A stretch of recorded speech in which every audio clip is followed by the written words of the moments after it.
मेरा नाम प्रिया है। उम्र 32 साल। मेरी शादी को 7 साल हो चुके हैं।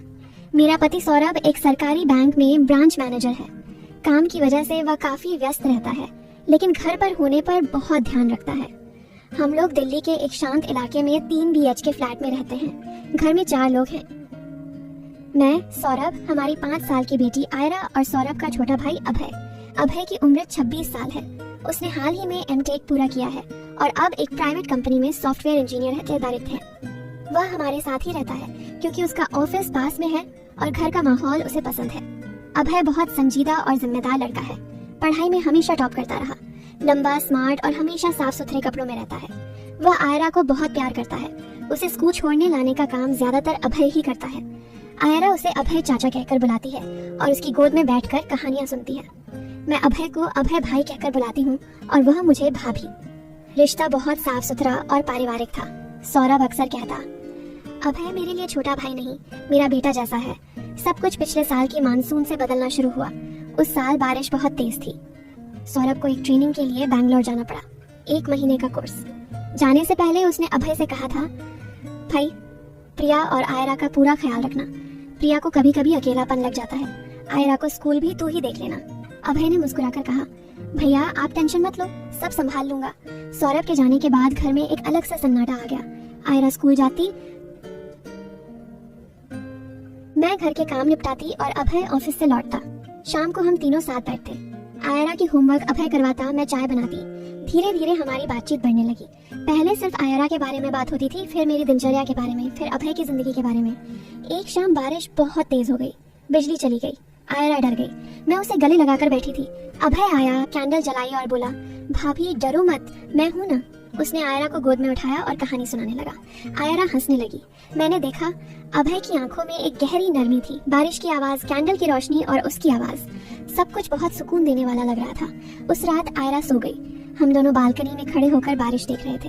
अभय ने कहा, भाभी आप बहुत मजबूत हैं। भैया इतने बाहर रहते हैं, फिर भी आप सब संभाल लेती हैं। मैंने हल्के से मुस्कुराकर कहा, क्या करूं, आदत हो गई। फिर वह बोला, कभी कभी लगता है कि आप अकेली बहुत हो। मैं चुप रही। उसकी बात दिल को छू गई। मैंने कहा, अभय तुम हो ना, आयरा है, सब ठीक है। धीरे धीरे हम ज्यादा समय साथ बिताने लगे। शाम को आयरा सोने के बाद हम टीवी देखते, कभी कोई पुरानी फिल्म, कभी कोई डॉक्यूमेंट्री। अभय मेरी पसंद की चाय बनाता, मैं उसके लिए उसकी फेवरेट बिरयानी बनाती। बातें घर की, ऑफिस की, सपनों की होने लगी। एक रात हम एक इमोशनल फिल्म देख रहे थे। फिल्म में पति लंबे समय बाद घर लौटता है और पत्नी उसे गले लगा लेती है। फिल्म खत्म हुई। अभय ने रिमोट बंद किया और धीरे से कहा, भाभी कभी कभी लगता है कि जिंदगी में कुछ कमी रह जाती है। मैंने पूछा, कैसी कमी? वह बोला, कोई ऐसा जो आपकी हर छोटी बड़ी बात समझे, जो बिना कहे आपके मन को पढ़ ले। मैं चुप रही। उसकी आंखें मेरी आंखों में थीं। एक पल के लिए लगा कि कुछ होने वाला है। दिल की धड़कन तेज हो गई। मैंने नजरें फेर ली और कहा, अभय बहुत रात हो गई, सो जाओ। अगले दिन से कुछ बदल गया नहीं, कुछ गलत नहीं हुआ, बस एक अजीब सी बेचैनी शुरू हो गई। जब अभय घर पर होता तो मैं खुद को ज्यादा संभालने लगी। अच्छे कपड़े पहनती, बाल ठीक करती। वह भी ज्यादा ध्यान देने लगा। मेरे लिए फल लाता, आयरा के साथ खेलता, लेकिन उसकी नजरें मुझ पर ठहर जाती। मैं समझ जाती, लेकिन कुछ भी कह नहीं पाती। एक शाम आयरा बीमार पड़ गई। बुखार बहुत था। मैं घबरा गई। अभय ने तुरंत डॉक्टर को बुलाया। रात भर आयरा के पास बैठा रहा। सुबह बुखार उतरा। मैंने अभय को देखा। उसकी आंखें लाल थीं, लेकिन चेहरे पर चिंता के साथ साथ एक गहरा प्यार था। मैंने कहा, अभय तुमने रात भर जागकर धन्यवाद। वह बोला, भाभी आयरा मेरी भी बेटी जैसी है। आप दोनों मेरे लिए बहुत कीमती हैं। उस दिन मैं रसोई में खड़ी थी। अभय आया। उसने धीरे से कहा, भाभी मैं कुछ कहना चाहता हूँ। मेरा दिल धक से रह गया। मैंने कहा, बोलो। वह बोला, पिछले कुछ महीनों में मैंने महसूस किया है कि आप मेरे लिए सिर्फ भाभी नहीं रह गई, आप बहुत खास हो।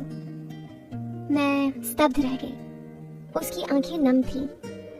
मैंने कुछ नहीं कहा, बस सिर झुका लिया। वह आगे बोला, मैं जानता हूँ कि यह गलत है। भैया मेरे बड़े भाई हैं, आप उनकी पत्नी हैं। आयरा हमारी जिम्मेदारी है। मैं कभी भी आपके सम्मान को ठेस नहीं पहुंचाना चाहता। बस यह बात दिल में रखना बहुत भारी हो रहा था। मैं रो पड़ी। मैंने कहा, अभय तुम बहुत अच्छे हो, लेकिन हमारा रिश्ता यह परिवार है, हम इसे कभी नहीं तोड़ सकते। वह चुप रहा, फिर बोला, मैं वादा करता हूँ भाभी, मैं कभी कोई ऐसी हरकत नहीं करूंगा जो आपको तकलीफ दे। बस इतना जान लीजिए कि कोई आपकी इतनी इज्जत और इतना प्यार करता है, बिना किसी शर्त के। उस दिन के बाद हमने फैसला किया, हम दोनों ने खुद पर काबू रखा, बातें कम हो गईं। शाम को आयरा के साथ ही रहते, टीवी साथ देखते, लेकिन बीच में सोफे पर गैप रखते। अभय ज्यादा देर तक ऑफिस में रुकने लगा, मैं भी खुद को काम में व्यस्त रखने लगी, लेकिन दिल में एक दर्द था, एक ऐसा दर्द जो चुपके से काटता था। सौरभ लौट आए, सब कुछ पहले जैसा हो गया। अभय फिर वही हंसमुख जिम्मेदार देवर बन गया। सौरभ ने कहा, भाई तूने सब संभाल लिया, शुक्रिया। अभय ने मुस्कुराकर कहा, भैया परिवार है ना, लेकिन रात को जब सब सो जाते मैं अकेले में सोचती। अभय की वो आंखें, वो बातें, वो देखभाल, सब याद आता। कभी कभी अभय का मैसेज आता, भाभी आयरा ठीक है ना, आप भी अपना ख्याल रखना। मैं बस हाँ लिख देती। एक दिन अभय ने बताया कि उसे कंपनी ने पुणे में प्रमोशन ऑफर किया है, वहाँ जाना पड़ेगा। सौरभ ने कहा, जा भाई, तरक्की है, लेकिन कभी कभी आया करना। अभय ने हाँ कहा, लेकिन मुझे देखकर बोला, भाभी आप रो मत, मैं हमेशा आपके लिए हूँ। जब अभय जाने लगा, आयरा रोने लगी। मैंने उसे गले लगाया। अभय ने आयरा को चूमा और मुझे देखा, उसकी आंखों में वही पुराना दर्द था। उसने धीरे से कहा, भाभी खुद का और आयरा का ख्याल रखना, और सॉरी अगर कभी कुछ गलत लगा हो। मैंने कहा, कुछ गलत नहीं हुआ अभय, तुमने बस बहुत प्यार दिया। वह चला गया। घर में अब सिर्फ हम तीन हैं, सौरभ, आयरा और मैं। सब सामान्य है, लेकिन जब बारिश होती है, जब कैंडल जलती है, जब आयरा कहानी मांगती है, मुझे अभय याद आता है। एक ऐसा प्यार जो कभी शब्द नहीं बना, एक ऐसा एहसास जो कभी पूरा नहीं हुआ।